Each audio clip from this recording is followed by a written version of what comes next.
이 코로나 바이러스가 전 세계 185개국에 발생했더라고요. 근데 총 확진자 수가 970만 명이 넘었고 1000만 명이 가까워집니다. 엄청나게 큰 숫자죠. 근데 이 확진자 못지않게 또 한 가지 심각한 것이 하나 있는데 그건 확진자입니다. 그 확진자들의 동선을 보니까 이 확진자들 동선이 나오잖아요. 마찬가지로 확진자의 동선을 보니까 침대에서 냉장고, 냉장고에서 화장실, 또 냉장고, 소파, 침대 이렇게 왔다 갔다 하면서 계속 먹으니까 확 찔 수밖에 없는 거죠. 그래서 이것도 심각한 사회 문제가 되고 있다 그런 얘기입니다. 최근에 불란서에서 있었던 일인데 어떤 90대 할아버지가 코로나인지 뭔지 모르겠지만 아무튼 위험한 순간이 있어서 산소 공급을 받아야 됐습니다. 그래서 이분이 한나절 동안 산소 공급을 받아서 이제 건강이 회복됐어요. 의사가 와서 청구서를 내밀었는데 그 청구서에 한나절 산소 공급을 받았는데 그 청구서에 한 4,500만 원이 나왔나 봐요. 근데 외국에서는 의료비가 그렇게 비쌉니다. 우리나라 같이 생각하시면 안 돼요. 뭐 미국만 해도 맹장수 하나만 1,000만 원 넘을 수 있고 엄청나게 비싸요. 근데 아무튼 4,500만 원이 나왔어요. 그러니까 이 할아버지가 이렇게 보더만 약간 이렇게 흔들리더만 눈물을 흘리는 거예요. 그래서 의사가 괜히 미안해가지고 할아버지 수가가 너무 많이 나왔죠. 근데 어떻게 할 수가 없어요. 정말 죄송해요. 이제 그렇게 사과를 해요. 미안하다고. 그게 의사의 뭐가 아니라 그 정책위에서 한 건데, 이제 할아버지가 그렇게 부자같이 보이지 않았나 보죠? 근데 그렇게 미안하다고 하니까 이 할아버지가 좀 있다가 하는 말이, 의사 양반, 이 수가가 비싸서가 아니야. 나는 이 금액으로 1년 동안도 줄 수 있는 재정이 넉넉해. 내가 지금 이렇게 감격이 울먹거리는 것은 이 돈 액수가 아니라 내가 90평생 살면서 이렇게 비싼 산소를 하나님이 그냥 주셨는데 한 번도 감사한 적 없이 이걸 썼다는 거야. 이게 너무 죄송하고 감사하고 미안해. 그렇게 얘기해서 의사도 울고 함께 울었다는 그런 기사를 봤습니다. 여러분, 우리 어떻습니까? 내가 이렇게 자유롭게 숨을 쉴 수 있는 거 감사하고 있는지. 요즘에 이렇게 마스크를 쓰고 있으니까 이게 마스크가 말만 막는 게 아니고 인간관계도 막고 있죠. 참 어려워요. 근데 이 마스크를 쓰고 다니면서도 하나님이 주신 그 산소의 공급에 대해서라도 얼만큼 감사하고 있을까라는 것을 생각해보는 그런 글이었습니다. 이 코로나 때문에 무척 어려워요. 참 어렵고 힘듭니다. 그리고 많은 걸 잃어버렸습니다. 그런데 우리는 이 잃어버린 것에 대해서 너무 연연해 있으면 안 된다는 거죠. 어느 꼬마가 골목에서 놀다가 막 이 돌멩이를 잘못 맞아가지고 완전 두 눈의 시신경이 끊어지는 그래서 도저히 수술해도 회복될 수 없는 그런 병을 앓게 됐어요. 부모님은 청천벽력이죠. 날벼락 맞은 겁니다. 그래서 막 엉엉 울고 어찌할 바를 모르고 슬퍼하고 있는데 이 침대에 있던 이 꼬마가 그 엄마 손을 잡으면서 엄마 아빠 울지 마세요. 제가 비록 눈은 잃었지만 아직 제 머리는 살아있어요. 자기의 두뇌가 살아있다는 거죠. 그러면서 이 두뇌를 가지고 잃어버린 눈에 연연하지 않고 이 두뇌의 힘을 가지겠어요. 그리고 나서 그 아이는 그 후에 태어난 다음에 점자를 열심히 공부해가지고 책을 많이 읽고 연구해가지고 들은 캠브리지 대학의 교수가 됐어요. 좀 더 나아가서는 대통령의 보좌관이 됐어요. 이 어린아이, 이 사람의 장점이 뭡니까? 잃어버린 것에 연연하지 않았다는 거죠. 가지고 있는 것에 희망을 가졌다는 거예요. 우리는 그렇습니다. 잃어버린 것에서 너무 연연해요. 모든 것에 대해서. 근데 내가 가지고 있는 걸 생각해봐요. 지금 내가 가지고 있는 거. 우선 내가 마스크를 썼지만 이 시간에 이렇게 허리를 펴고 앉아있다는 것만 갖고도 엄청난 큰 복 아닙니까? 이게 엄청난 재산 아니에요? 이게 바르게 앉기 위해서 재활병원에서 땀 뻘뻘 흘리면서 돈 들여가서 훈련한 사람이 얼만큼 많습니까? 내가 이게 볼 수 있다는 거, 호흡할 수 있고 함께 할 수 있다는 거, 또 그 모든 것들이 하나님의 큰 복 아니겠어요? 우리는 이 가지고 있는 것보다는 잃어버린 것에 대해서 너무 연연하기 때문에 인생이 실패인 것처럼 생각한다는 거죠. 하나님께서는 내가 가지고 있는 것을 가지고서 역사하십니다. 예를 들어서 모세가 그 큰 일을 할 때 가지고 있는 건 뭐였습니까? 지팡이 하나였어요. 그 지팡이 하나를 가지고서 한 민족을 이끌었습니다. 보르가 같은 경우 부쩍 가난한 삶이었습니다. 가진 것이 없는 삶이었어요. 그러나 보르가 같은 경우 하나님께 크게 쓰임받았습니다.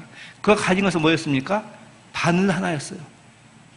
옷을 꼬매는 바늘 하나 가지고서 하나님께 크게 쓰임받았습니다. 5천 명이 모인 곳에서 먹을 것이 없어요. 근데 그 5천 명을 먹인 것은 어떤 소년이 점심 먹기 위해서 갖고 있는 보리떡 5개와 물고기 2마리를 가지고서 그 5천 명 넘은 사람이 먹고도 12바구니가 더 남았습니다. 그 가진 것이 그거예요. 구약성경에 보면 엘리야가 어느 곳에 가다가 과부하고 그 아들을 만납니다. 그래서 이 과부는 나무를 줍고 있었어요.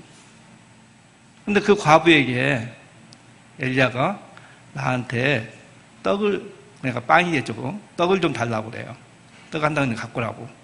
그러니까 이 과부가 한숨을 쉬면서 사실은 내가 지금 나무를 줍는 것은 나에게 밀가루 조금하고 기름이 조금 남았는데 그걸 반죽해서 구워서 이 나무 주워서 떼어서 구워서 그거 먹고 나하고 내 자식이 죽으려고 지금 하고 있습니다.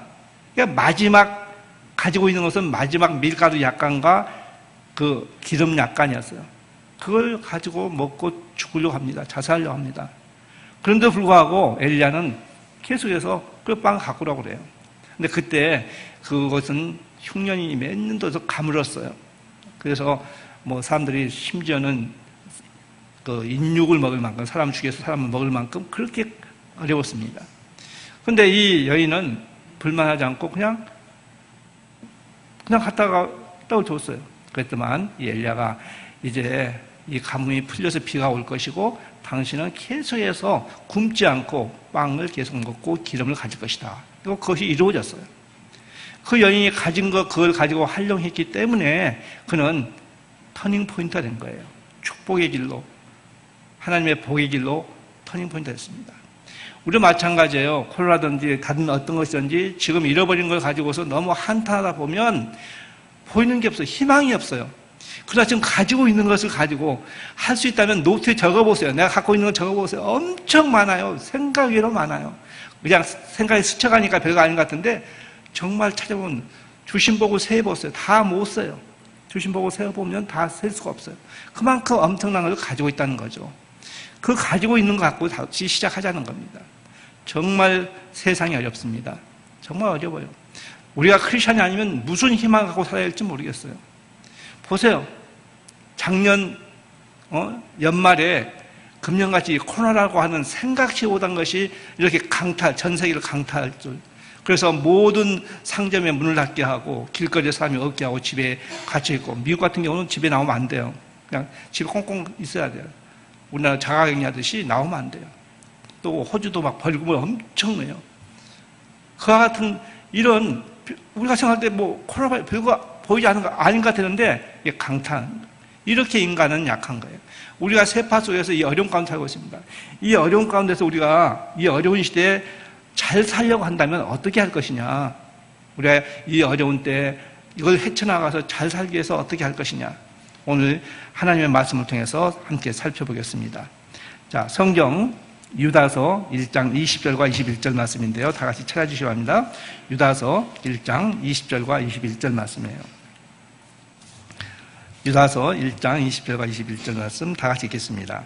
사랑하는 자들아, 너희는 너희의 지극히 거룩한 믿음 위에 자신을 세우며 성령으로 기도하며 하나님의 사랑 안에서 자신을 지키며 영생에 이르도록 우리 주 예수 그리스도의 긍휼을 기다리라.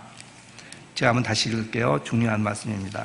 사랑하는 자들아, 너희는 너희의 지극히 거룩한 믿음 위에 자신을 세우고 성령으로 기도하며 하나님의 사랑 안에서 자신을 지키며 영생에 이르도록 우리 주 예수 그리스도의 긍휼을 기다려라. 바로 우리가 이 시대에 잘 살기 위해서 이 말씀을 통해서 네 가지의 삶의 원리를 찾을 수 있습니다. 이 네 가지를 착하게 잘 한다면 우리는 이 어려운 시대에 충분히 승리하며 살 수 있다는 겁니다. 그러면 네 가지 중에 첫 번째 뭘까요? 그냥 쉬워요. 오늘 말씀 그대로예요. 첫 번째는 거룩한 믿음 위에 자신을 세우라 그랬어요. 거룩한 믿음 위에 자신을 세우라. 이 세운다는 것은 건축한다는 뜻입니다. 뭔가 건축한다는 거예요. 그래서 고린도전서 4장 12절에로 우리가 각종 것을 가지고 집 터 위에 무엇을 세우는데 마지막 때의 불의 심판에서 세상적인 것과 주님 것을 가려준다고 그랬습니다. 자, 여기 보면 세우라, 건축하라는 겁니다. 무엇을 건축하라는 겁니까? 자신을 건축하라는 거예요. 자기 자신을 건축하라. 나 자신을 건축하라는 겁니다. 왜냐하면 내가 어떤 삶인가를 알면 하나님 앞에서 이와 같이 자신을 건축하는 것이 얼마큼 중요한가를 알 수 있습니다. 자, 우리 로마서 7장을 다 찾아주시기 바랍니다. 로마서 7장 18절, 내 자신을 알 수 있는 거니까 로마서 7장 18절 말씀부터 제가 24절까지 읽는데 한 절 한 절 나누어 읽겠습니다. 자, 다 같이 로마서 7장 18절 말씀을 찾아주시기 바랍니다. 18절, 내 속 곧 내 육신에 선한 것이 거하지 아니하는 줄을 아노니 원함은 내게 있으나 선을 행하는 것은 없노라.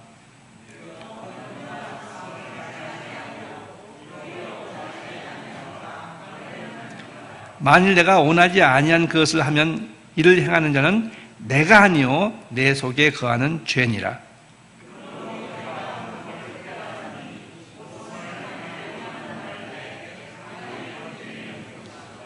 내 속사람으로는 하나님의 법을 즐거워하되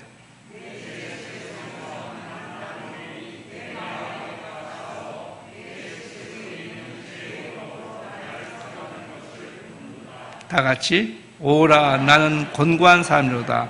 이 사망의 몸에서 누가 나를 건져내랴. 네, 우리의 심정이 너무 잘 나타나 있지 않습니까? 우리가 죄를 짓는데 그것은 내가 짓는 게 아니라 죄가 죄를 짓게 만드는 거예요. 사탄이 우리에게 역사한다는 거죠. 어떤 사람은 그런 얘기했어요. 우리 안에 두 짐승이 있답니다. 이 두 짐승이 평화롭게 잘 지내면 우리가 평강 가운데 있을 건데 얘는 24시간 늘 둘이 싸워요. 그 둘이 싸우기 때문에 우리 마음 가운데 막 불안감이 있고 갈등이 있고 힘든 거예요.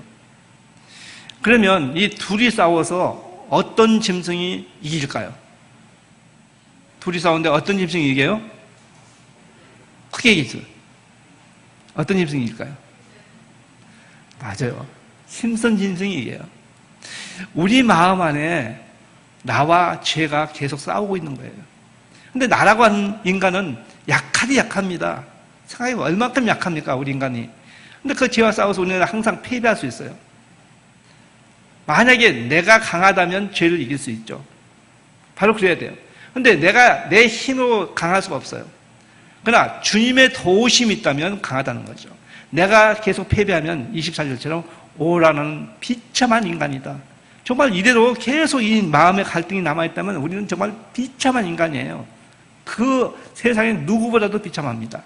그런데 다행인 것은, 고마운 것은, 정말 감사한 것은 이 약한 나를 주님께서 날 위해서 십자가에서 돌아가셨고 그분을 믿으면 주님께서 모든 죄를 용서해 주시고 또 나에게 하나님의 자녀가 되는 특권을 주시고 또 성령님을 주셔가지고 그 성령님이 나에게 힘을 주셔서 이기게 한다는 것을 믿으십니까?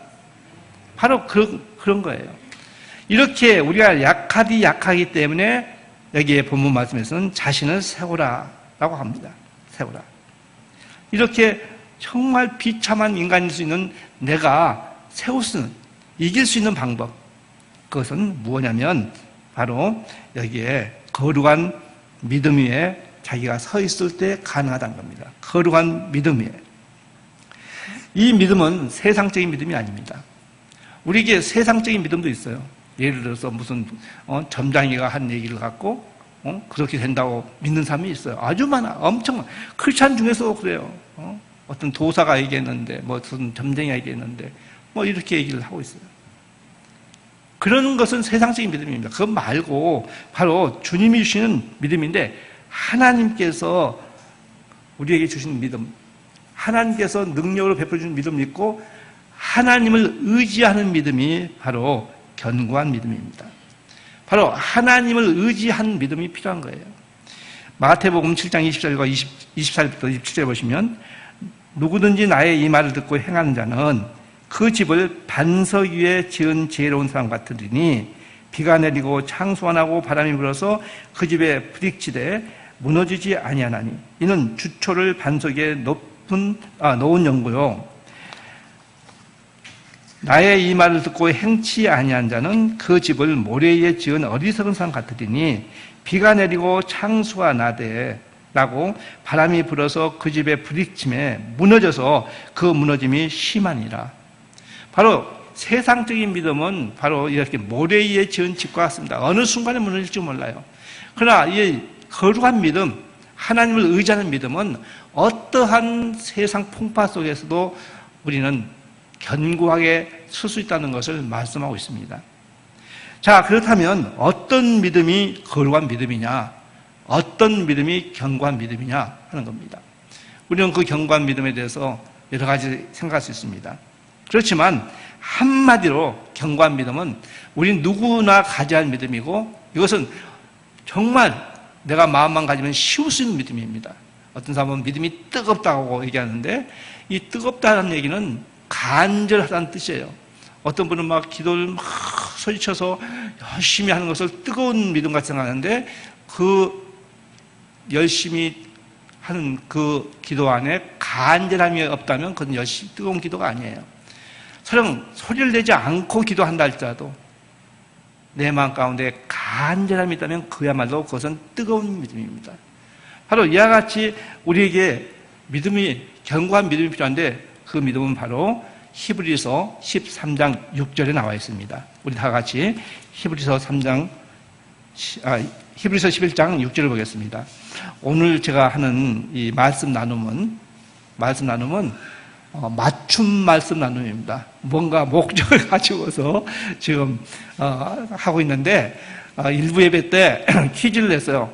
내가 갖고 있는 이 말씀 나눔 이 목적이 무엇인지를 맞춘 분에게는 상품을 드리겠습니다 했는데 이게 시상식 때 아침에 시상을 하는데 거기에 힌트가 너무 크게 노출되어 버렸어요. 그래서 다시 광고를 정정했습니다. 오늘 퀴즈는 일부에 한해서만 맞춘 분에게 상을 주되 엄청 많은 것 같으니까 5분에 한해서 상을 드리겠습니다. 그렇게 했는데 여러분한테는 상을 걸겠습니다. 그러나 맞춤 말씀 나눔인데 그게 무엇인가 생각해 보시라는 거죠. 지금부터 시작되고 있습니다. 자, 히브리서 11장 6절 말씀 다 같이 찾아주세요. 아주 중요한 말씀입니다. 엄청 중요한 견고한 믿음에 쓰는 것이기 때문에 아주 중요한 말씀입니다. 6절 다 같이 믿음이 없이는 하나님을 기쁘시게 하지 못하나니 하나님께 나아간 자는 반드시 그가 계신 것과 또한 그가 자기를 찾는 자들에게 상 주시는 이심을 믿어야 할지니라. 여기 보시면 하나님이 기뻐하시는 믿음이 무엇인가 나와 있어요. 하나님이 기뻐하시는 믿음이 이겁니다, 바로. 그리고 그런 믿음을 가져야 한다. 그렇게 하는 것을 믿어야 할지니라 그랬어요. 아주 꼭 믿으라고 하는 얘기예요. 주님께서 꼭 믿으라는 거예요. 뭡니까? 첫 번째는 하나님이 계신 것을 믿는 거죠. 우리 크리스천들은 다 하나님 계신 것을 믿는다고 합니다. 그런데 간혹 우리가 엄청 큰 일을 당할 때는 그에 침몰돼가지고 하나님을 믿는 믿음을 잃어버릴 때가 있어요. 그런데 어떠한 경우가 온다 할지라도 하나님은 살아계신 것을 믿으라는 거예요. 하나님이 계신 것, 존재, 바로 하나님께서는 계신다 하는 것을 철저히 믿으라는 겁니다. 두 번째 중요한 믿음은 거기에서 견고한 믿음에서 두 번째 중요한 것은 그분께 기도하면은 그분이 기도를 응답해 주신다는 것을 철저히 믿으라는 거예요. 그분이 응답해 주신다는 것을 철저하게 믿으라 하는 겁니다. 바로 우리가 이 말씀 위에 자신을 건축해야 돼요. 주님께서 계시고 내가 기도한 것을 철저히 듣기 때문에 나의 원하는 것을 주님 안에서 기도하면서 나를 세워나갈 수 있어요. 나를 건축해 나가는 거예요. 많은 믿음의 선배들이, 승리한 사람들이, 믿음의 영웅들이 그렇게 했습니다. 바로 이 말씀의 기초를 가지고서 반석 같은 이 말씀에 서서 자신을 세워나간 겁니다. 주님이 주시는 은혜로 세워나간 겁니다. 우리에게 이런 믿음이 필요합니다. 두 번째는요, 본문에 보면 성령으로 기도하라 했어요. 성령으로 기도하라. 이 기도라는 것을 사전적 의미를 보면 바라는 바가 이루어지기를 하나님께 요청하는 거예요. 내가 바라고 있는 것이 꼭 이루어지기를 하나님께 요청하는 것이 기도입니다. 그런데 여기에 성령으로 기도하라 했어요. 에베소서 6장 18절을 보시면 무시로, 때도 시도 없이 무시로 성령 안에서 기도하고 그랬어요. 그런데 우리는 마음이 약하고 또 생활이 주님 앞에 떳떳지 못할 때 연약한 마음에서 기도하지 못할 때 있습니다. 힘이 기도할 때 안 되는 거예요. 그런데 주님은 그걸 아시고 이미 로마서 8장 26절 27절에 말씀하시기를 이와 같이 성령도 우리의 연약함을 도우시나니. 보세요. 우리가 얼마큼 약한 인간이라는 것을 하나님이 아십니다. 그리고 성령 하나님이 우리의 연약함을 도우신다고 그랬어요. 믿으시죠? 우리가 마땅히 빌 바, 기도할 바를 알지 못하나 오직 성령이 말할 수 없는 탄식으로 우리 위해서 친히 간구하시느니라. 말할 수 없는 탄식, 나를 대신해서 안타까운 마음으로 나를 위해서 기도해 주신다는 것을 말씀하고 있습니다. 성령 하나님께서 이렇게 하시는 거예요. 그렇기 때문에 우리가 성령으로 기도하는 겁니다. 그러면서 마음을 감탄하시니가 하나님의 생각을 아시나니 이는 성령이 하나님의 뜻대로 성도를 위해서 간구하십니다. 하나님의 뜻대로 간구할 수 있는 것은 성령이 이끌어야 되는 거예요. 우리는 내가 요구하는 것을 기도하고 안 주면 짜증을 내고 주님 앞에 털투덜 불만을 내게 합니다. 그러나 우리가 성령과 함께하는 기도, 내 마음 가운데 성령이 함께한다고 믿음을 갖게 되면 하나님의 뜻 안에서 기도하게 되고 그것은 내가 계획한 것보다 훨씬 더 비교할 수 없이 좋은 걸 준다는 것을 믿으시기 바랍니다. 바로 이와 같이 성령께서 하나님의 생각을 알고서 우리 대신 기도를 하게 해주신 겁니다. 저는 아침에 일어나면 꼭 하는 것이 딱 일어서서 두 팔을 벌리고 하늘 향해서 아무 생각하지 않고, 왜냐하면 잡념수 안 되니까 할렐루야를 3번 해요.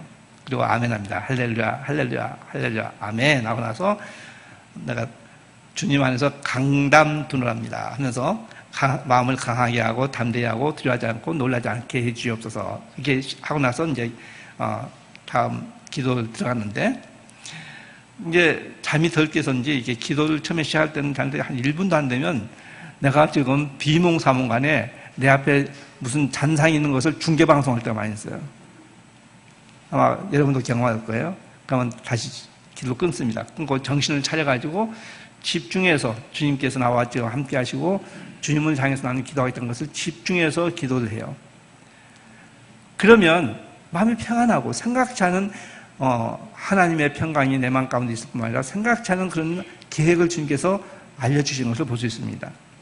바로 이와 같이 우리가 성령님의 도우심이 필요하고 내가 요청하지 않아도 내가 성령님의 도움을 받을 수 있다고 하는 것을 로마서 8장 26과 27절에 나와 있어요. 자, 이 말씀이 무슨 뜻입니까? 성령으로 기도한다는 것이 바로 이것은 성령님이 우리의 필요를 아신다는 의미예요. 나보다 더 깊이 성령님께서는 내가 무엇이 필요한지를 다 알고 있어요. 지금 필요한 것뿐만 아니라 앞으로 생을 살면서 필요한 모든 것을 알고 있음을 믿으시기 바랍니다. 그리고 성령님께서 도우심을, 성령님께서 나를 도와줄 것을 기대하면서 기도하라는 거죠.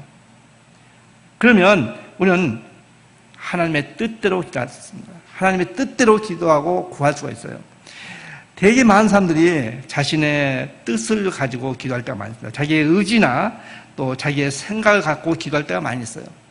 그러나 주님께서는 주님 안에서 갖고 있는 주님의 뜻에 맞춰서 모든 것을 이루어줍니다. 그것이 가장 최고의 작품을 만들기 때문에 주님께 의지하는 게 필요하고 성령님 안에서 기도한 것이 필요합니다.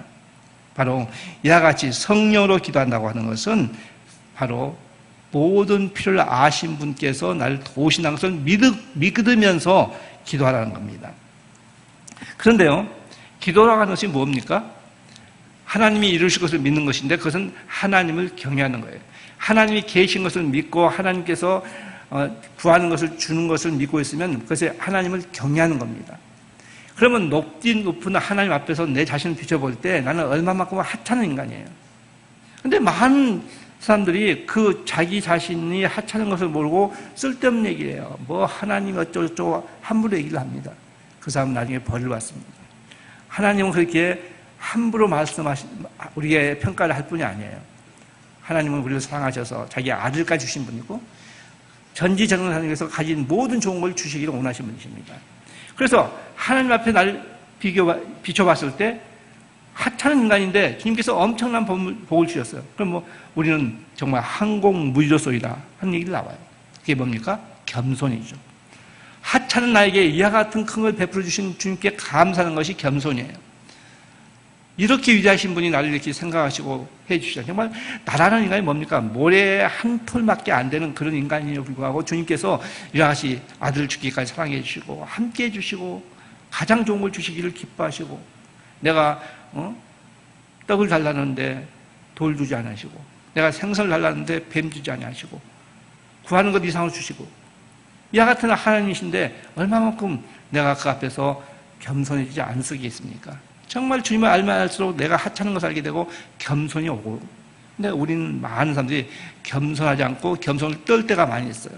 의지적으로 머리로 겸손하려고 합니다.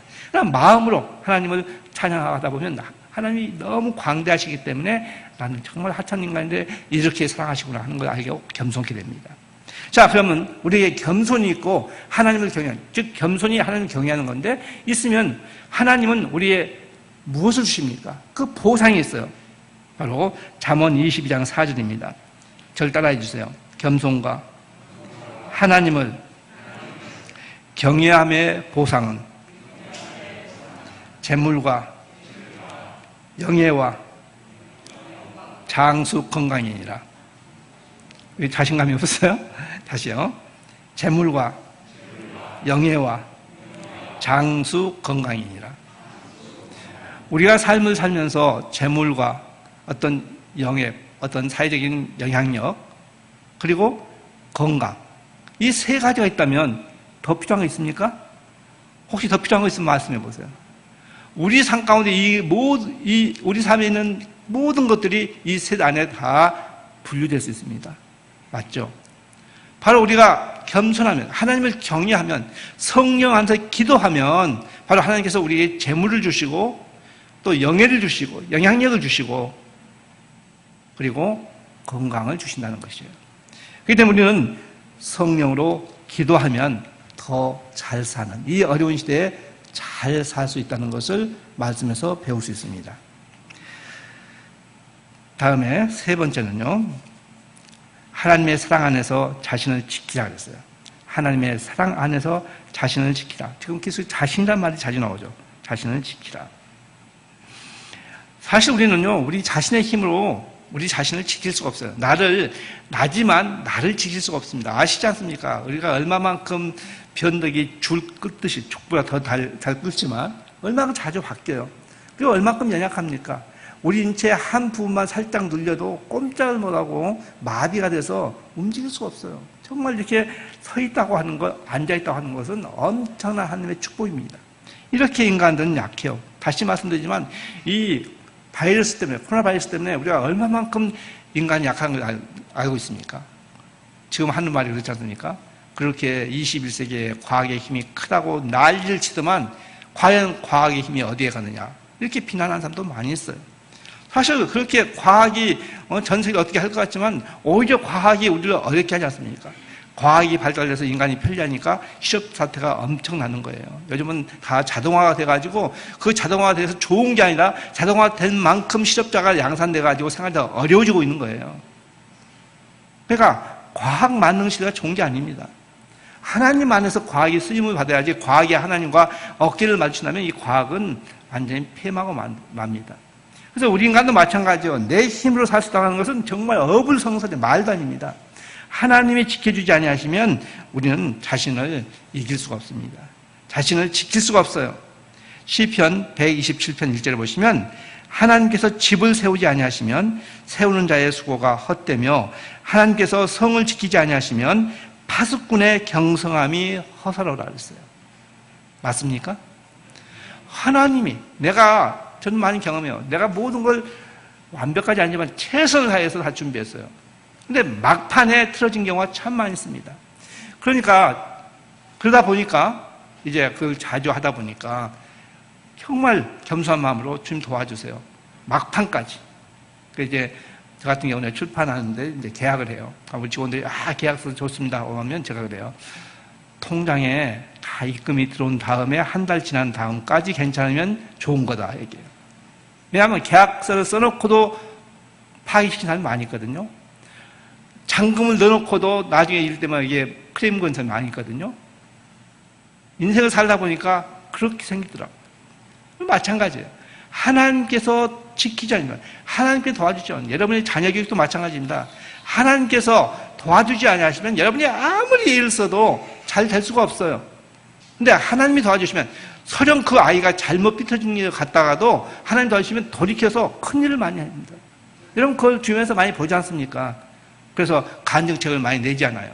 여러분 지금 여러분 아이들이 속쓰기 힘들게 한다 해서 속상하지 마세요. 하나님의 스케줄이 있어요. 그 아이가 그렇게 해서 더 크게 하기 위해서 하나님의 계획이 있다고요. 여러분 왜 속상합니까? 솔직히 얘기해서 그 애가 잘못해서 속상한 것보다는 자기 뜻대로 안 되니까 속상이 많지 않습니까? 자기 계획대로 안 되는 거예요. 자기 스케줄대로 안 되는 거예요. 그러니까 얘한테 그걸 압력을 넣고 자기가 못한 거 그냥 얘한테 시키려고 하다니까 안 되는 거예요. 저한테 가끔 상담한 분 계세요. 그런 것 때문에 어렵다고 상담한 분이 있으면 제가 물어봐요. 저기요, 집사님은 청소년 때 그렇게 부모님 말씀 잘 들었어요? 집사님은 청소년 때 공부 잘했어요? 우승생했어요? 그러면 거의 하나같이 하는 말이 아니요. 그래요. 아마 우리들의, 저도 마찬가지. 저도 그렇거든요. 저는 고등학교 다닐 때 제 클럽 이름이 말썽부대였어요. 말썽부대. 학교에서. 우리 학년에서는 알아주는 부대였는데 말썽부대. 그런데 이렇게 먹고 살고 있지 않습니까? 주님 안에서. 그땐 크리스찬이 아니었을 텐데. 크리스찬 된 후에도 그런 일도 있어요. 그렇지만 하나님이 지켜주시면 문제가 없다는 걸 믿으시기 바랍니다. 그렇기 때문에 마음의 모든 짐을 주님께 염려를 다 맡겨버리는 거예요. 염려란 뜻이 뭐냐면 원래 의미가 마음이 갈라진다는 뜻입니다. 믿음만 갖고 있었는데 믿음 안에 이 세상 사탄이 여러 가지 잡생각을 집어넣어가지고 믿음을 향하고 있는 것을 나누게 하는 거예요. 그게 염려가 되는 거예요. 우리에게 근심이 되는 거고. 그러니까 하나님만 온전히 밟는 거예요. 하나님이 살아계신 것과 그분께 기도하면 이루어지는 것을 믿고 그 아이가 어려움을 주면 하나님께 일러 바치는 거예요. 하나님 제가요 지금 말을 안 듣고 저렇게 막 난리를 피우고 힘들어 죽겠는데요. 주님 도와주세요. 제 잘되게 해주세요. 주님께 맡겨버립니다. 하면 유치한 질문입니다. 주님이 책임질까요? 안 질까요? 믿으시죠? 그럼 지금부터 자유롭게 하시라는 겁니다. 자유롭게 하세요. 그리고 그 아이한테 그 아이의 뜻 얘기를 들으면 그때부터 애들 말이 들려요. 엄마, 아버지가 자기 주장만 하면 애들 말이 안 들려요. 그때부터 하나님께 맡겨버려 애들 말이 들려요. 본인이 뭐가 잘못된 것도 안다니까요. 그것을. 많은 자녀 교육에 실패한 분들이 그걸 뒤늦게 깨닫고 자녀 교육에 성공한 사람들이 많아요. 또 사업에도 마찬가지입니다. 하나님께 맡기는 거예요. 하나님은 그 어려움을 통해서 더 좋은 걸 주실 수 있고 더 큰 어려움을 막아주는 것을 믿으신 겁니다. 모든 게 마찬가지예요. 그래서 하나님께서 집을 세우지 아니하시면 세운 자의 수고가 헛되고 하나님께서 성을 지키지 아니하시면 파수꾼의 경성함이 허사다고 하는 것을 철저히 믿고 하나님 도와주세요 하는 믿음이 필요합니다. 근데 여기 보면 하나님의 사랑 안에서 있는데 하나님의 사랑이 어떤 겁니까?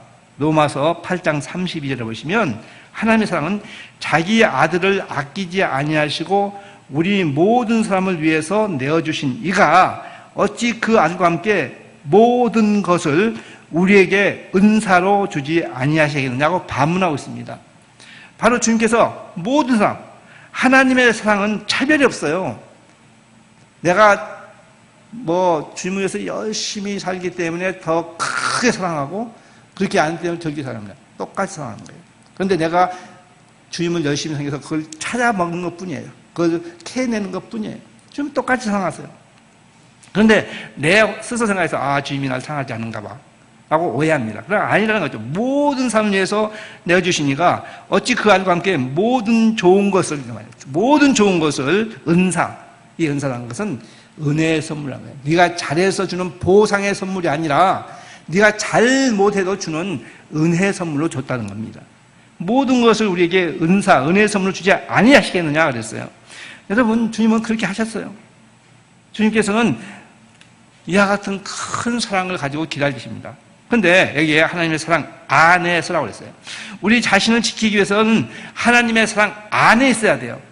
우리의 자신을 지키기 위해서 있어야 할 장소는 하나님의 사랑 안에서 있어야 되는 것입니다. 그럴 때 우리는 하나님이 완전히 지켜 보여주신 것을 알 수 있습니다. 그래서 성경은 먼저 시편 기자들은 이미 그와 같은 하나님을 경험하고 이렇게 고백합니다. 시편 18편 1절부터 3절인데 나의 힘이신 여호와여 내가 주를 사랑하나이다. 여호와 하나님은 나의 반석이시오 나의 요새시오 나를 건지신 이시오 나의 하나님이시오 내가 그 안에 피할 나의 바위시오 나의 방패시오 나의 구원의 뿌리시오 나의 산성이로다. 내가 찬송받으실 하나님께 아뢰리니 내 온수들에게서 구원을 얻으리로다.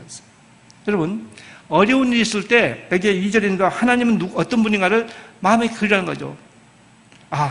나의 방패시오 나의 피난처이시오 하면서 그 다음에 3절이 중요합니다. 내가 찬송받으실 하나님께 뭐 했다고요? 아뢰리니 그랬어요. 아뢰는 게 기도하는 거예요. 내 원수들에게서 구원을 얻으리라. 그 어려운 일에서 우리를 건져주시는 것을 약속한 겁니다. 그럼 여러분이 어려움이 있을 때 얼마만큼 기도하십니까? 다시 얘기하지만 히브리서 11장 6절에 하나님이 계신 것을 믿고 하나님께 기도할 때 응답한 걸 믿으면서 이 시편 기자들이 고백한 대로 이 하나님께 나의 하나님인 것을 믿고 어려움이 있을 때 기도한다면 우리는 이 어려운 시대에서 충분히 승리하고 살 수 있습니다. 시편 46편 1절로 3절에 보아도 이와 비슷한 말씀이 있어요.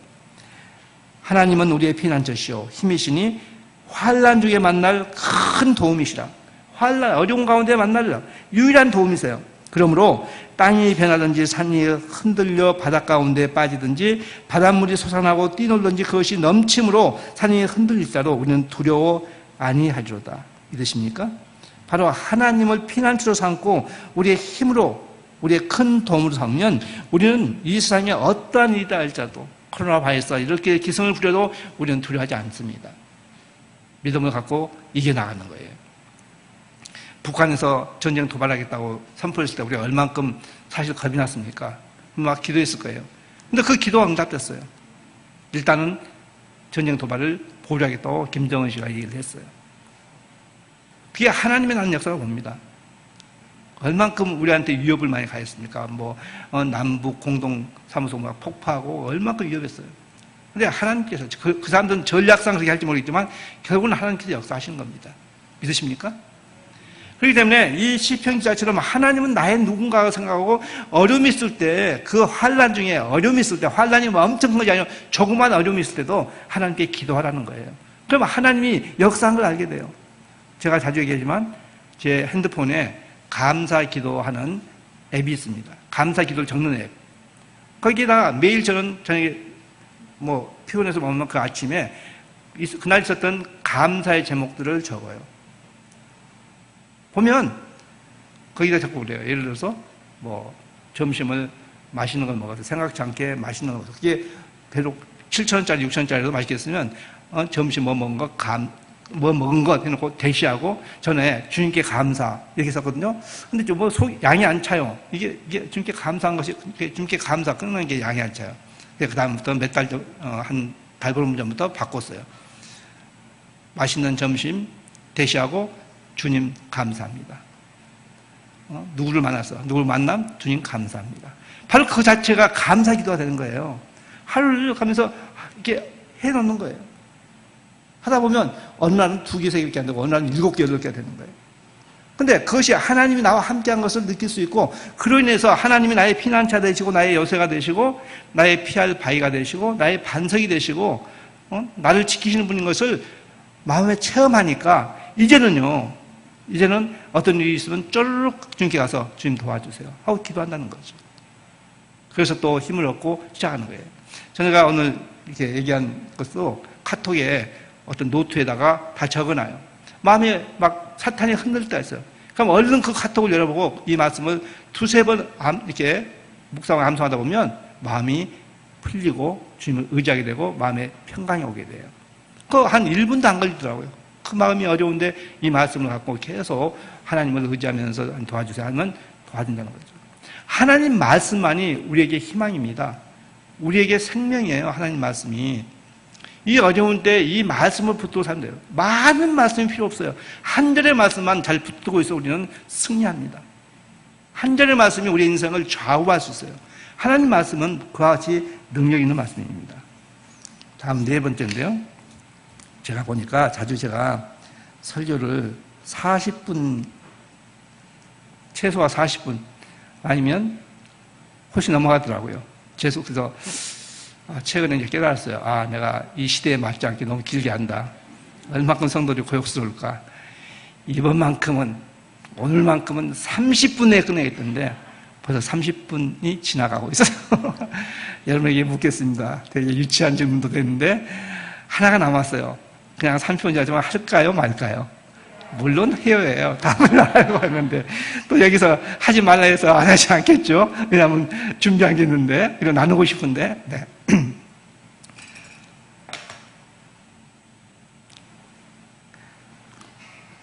오늘 제목이 지키고 처음에 세우고 지키고 기다리라였죠. 근데 하나 빠졌죠? 두 번째 기도하고 세우고 기도하고 지키고 기다리라요. 네 가지인데요. 자, 네 번째 뭐냐면 주님의 긍휼을 기다리는 겁니다. 주님의 긍휼을 기다려라. 여기 보면 긍휼이라는 것은요. 사전에 보니까 불쌍히 여기는 것, 가엾게 여겨서 도우는 것, 가엾게 여기는 것만이 아니라 가엾게 여겨서 도와주는 것이 긍휼이라고요. 근데 주님은 우리를 긍휼히 여긴다는 말씀을 자주 우리가 듣지 않습니까? 주님은 우리를 가엾게 여겨서 도와주시는 분인 것을 믿으십니까? 맞아요. 우리 인간은 정말 선한 것이 없어요. 아까 노마스에 봤지만 그렇기 때문에 불쌍한 인간, 약한 인간, 부모도 그렇잖아요. 약한 자녀에게 더 마음이 간다잖아요. 약한 걸 알기 때문에 주님이 마음을 주는 거예요. 그래서 도우시기를 원한 거예요. 근데 그 주님의 긍휼을 기다리라고 그랬어요. 기다려야 돼요. 근데 못 기다려요. 우리는 내가 기도한 것이 안 이루어지면 주님이 왜 이렇습니까? 나 사랑하지 않죠. 누구는 잘 되게 하는데 왜 이렇습니까? 그런데요. 아직 내가 기도한 것이 이루어지지 않는 몇 가지 이유가 있어요. 그 중에 한 가지 뭐냐면 주님이 우리의 인격을 훈련시키기 위해서 아직 안 주시는 거예요. 주기 싫어서 아니에요. 만약에 그걸 안 주신다면 다른 더 좋은 걸 주시는 거예요. 아까도 얘기했지만 떡을 달라는데 돌을 주겠냐? 난 그 말씀 너무 좋아요. 기도응답이 안 되고 있다고 생각할 때 그 말씀을 쓴 거예요. 네가 생선을 달라는데 내가 뱀을 주랴? 아니라는 거죠. 그 이상을 준다는 거예요. 그렇다면 뭡니까? 아직 안 줬으면 기다리라는 거죠. 바로 인격 훈련하기 위해서, 앞으로 더 크게 사용하기 위해서 훈련시키는 거예요. 그 훈련 때문에 안 주신 것이 묘서가 아닙니다. 두 번째는요, 우리의 죄 때문에 안 주시는 거예요. 근데 그 죄 때문에 아주 안 준 게 아닙니다. 우리가 한 가지만 하면 주님은 이루어져요. 바로 이사야서 50장 1절 어제를 보시면 하나님의 손이 짧아서 구원치 못하심도 아니요 귀가 둔하여서 듣지 못하심도 아니라 오직 너희 죄악이 너희와 너희 하나님 사이를 내었고 갈라졌고 너희 죄가 그 얼굴을 가리워서 너희를 듣지 않으시게 함이라 했어요. 하나님과 나 사이는 그 죄 때문에 주님은 아직 안 주는 거예요. 안 주는 게 아니라 아직 안 주시는 거예요. 그러면 내가 무슨 죄인가를 살펴보시고 기도하는 가운데 나타나거든요. 그럼 그걸 자백하면 되는 거예요. 요한복음 1장 9절에 보시면 우리가 우리를 자백하면 하나님 미쁘셔서 우리를 불의에서 깨끗하게 넣으세요. 우리의 모든 죄는 예수님이 십자가 하실 때 내가 믿을 때 과거, 현재, 지금 모든 죄가 용서됐습니다. 믿으십니까? 그러나 주님과의 교제에 있어서 그 어떤 죄스러운 것들 때문에 주님의 교제가 막힐 때, 이로써 내가 우리 부모님에게 잘못했을 때 관계가 꺾였잖아요. 그걸 트는 방법은 뭐냐면 내 죄를 자백하는 거예요. 회개가 아니고, 어쩌면 회개는 내가 예수님을 믿겠다고 할 때 그것이 전적인 회개고, 그 외에는 자백하는 거예요. 그러면 하나님께서는 신실하셔서 나를 사랑하셔서 다 그 모든 것을 깨끗게 해주는 거예요. 클리어하게 해주는 거예요. 바로 우리가 죄악이 있다고 생각할 때 이렇게 기도하면 깨끗함에 대해서 기도 응답이 되는 겁니다. 다음에 세 번째는요, 아직 때가 안 됐기 때문에 그래요. 때가 안 됐기 때문에. 하나님께서는 최대 효과를 보기를 원하신 것 같아요. 예를 들어서 나사로가 죽겠다고 그랬어요. 이 나사로의 그 남매가 마리아, 마르다, 예수님과 되게 친했어요. 성경보다 되게 친했어요. 근데 예수님께서 일하고 있는데, 나사로가 지금 병에 들어서 죽게 됐습니다 하면 그만큼 친할 정도 같으면 또 그 길이 그렇게 먼 길이 아니에요. 바로 갈 수 있거든요. 근데 주님이 안 가고 계시는 거예요. 근데 주님이 그곳에 도착한 것은 나사로가 죽은 지 며칠 만에? 4일 만에 오신 거예요. 바로 오지 않고. 하나님은 가장 좋은 것, 좋은 것보다는 가장 좋은 걸 주기로 원하신 것 같습니다. 만약에요, 나사로가 병들었으면, 그래? 하고 헐레벌떡 가셔서 그걸 고쳐줬다면, 그것보다 주님이 좀 늦게 가셔서 죽은 지 나흘 됐어요. 희망이 없어요. 거기에 가셔서 나사로를 일어나래 가지고 살리신 것은 어떤 거에 베스트입니까? 바로 죽은 자를 살린 게 베스트예요. 그래서 사람들이 그 다음에 보면요, 예수님 때문에 예수님 믿은 게 아니라 죽었다 산 나사로 때문에 예수님 믿었다는 말씀이 나와요. 그러니까 우리가 주님 안에서 승리하면서 그 승리하고 있다면 그 내가 주님의 도우심으로 승리한 것 때문에 믿지 않은 사람들이 믿을 수 있다는 것을 말씀한 겁니다. 그러니까 내가 간증하는 게 필요해요. 우리에게 하나님께서 하나님이 역사하신 걸 자랑하라고 되어 있어요. 딴 건 나는 자랑하면 안 되지만 하나님을 자랑하라는 거예요. 그게 전도입니다. 내가 체험한 바를 얘기하는 게 전도예요. 바로 자기가 체험하는 걸 얘기하는 겁니다. 어떤 사람도 무척 쉬운 7번을 인터뷰에서 떨어진 사람이었는데 그 사람이 어떻게 해서 보험회사를 가게 되었고 거기서 막 열심히 해서 성공해서 그 양반이 엄청 부자 됐어요. 근데 그 이름이 잘 기억이 안 나는데 그분의 별명이 있어요. 크리스찬인데 기부왕 아무개. 이름을 드리는데 기부왕 아무개 있어요. 기부왕이라는 별명이 있어요. 그만큼 잘 됐어요.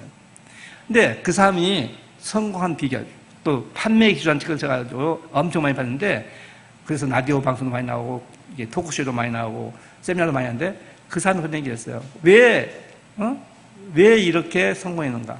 그것은요, 자기가 체험한 바를 썼기 때문에 성공했다고 했어요. 우리가 전도를 성공하는 방법은 하나님이 나에게 하신 일을 얘기해 주면 되는 거예요. 다른 거 성경 막 많이 알아서 막 되는 거 그것보다는 그것도 중요하지만 그래서 혼동되는 것보다는 한 구절 말씀하고 하나님이 나에게 어떻게 했다는 것을 간단하게 얘기하는 거예요. 그냥 내 체험을 얘기하는 거예요. 그게 바로 훌륭한 전도가 된다는 거죠. 바로 이와 같이 나사로가 죽은 지 나흘만 하셔서 주님은 때를 기다린 다음에 살리신 거예요. 우리에게도 마찬가지. 지금 주면 좋겠지만 굿이지만 더 있다 주면 베스트가 되기 때문에 기다립니다. 믿으십니까? 기다리세요.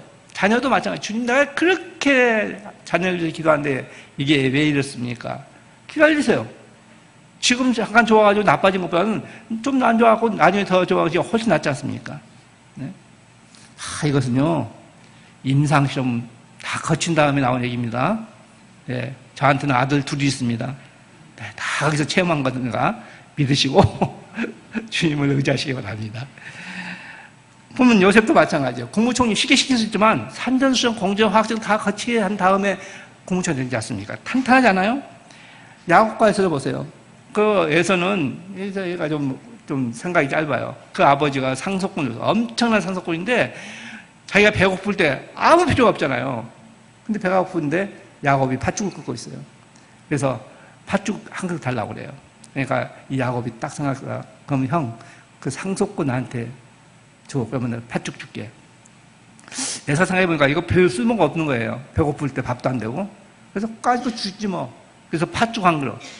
백화점 가면 팥죽 지하에 보니까 3,000원인 줄, 팥죽. 뭐 요즘 한 7,000원짜리지만 3,000원짜리 있어요.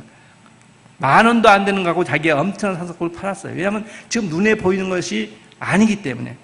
그랬더만 나중에 후회하지 않습니까? 원수가 되잖아요. 지금 하나님이 약속하신 것을 우리가 경홀히 여기면 안 돼요. 히브리서 10장 16절을 보시면 너희에게 인내가 필요함은 너희가 하나님의 뜻을 행한 후에 약속을 받기 위함이었어요. 하나님의 뜻을 행한 후에 약속을 받기 위해서 한다는 거죠. 여러분, 이 말씀을 찾아주세요. 야고보서 1장입니다.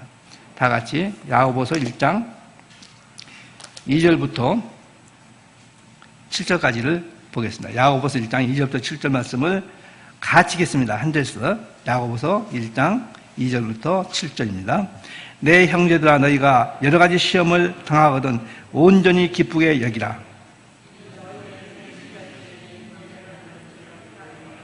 인내를 온전히 이루라. 이는 너희로 온전하고 구비하여 조금도 부족함이 없게 하려 함이라.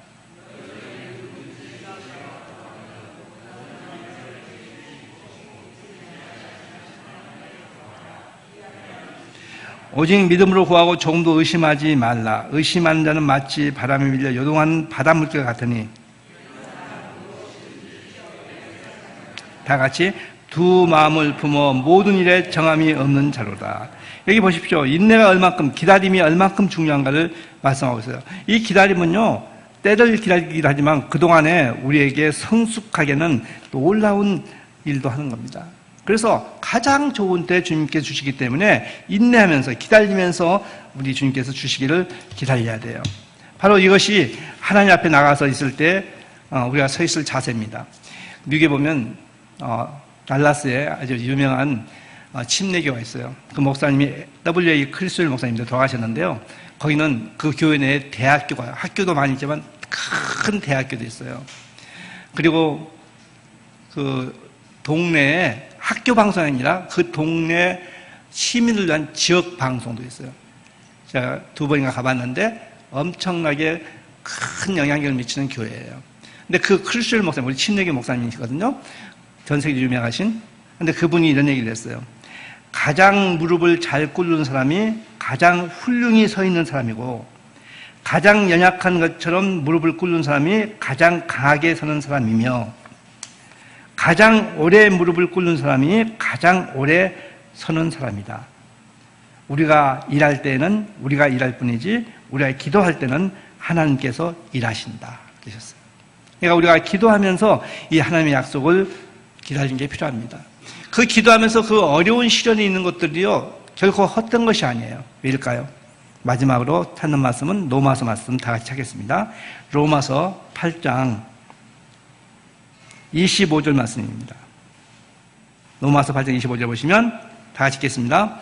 만일 우리가 보지 못하는 것들을 바라면 참음으로 기다릴지어다. 보세요. 여기에 한마디로 만일 우리가 보지 못하는 것, 지금 우리가 아직 하나님의 약속이 이루어지지 않았기 때문에 아직 보지 못하는 것을 구하고 있습니다. 바라고 있다면 참음으로 인내하면서 기다리는 거예요. 이게 주님의 방법입니다.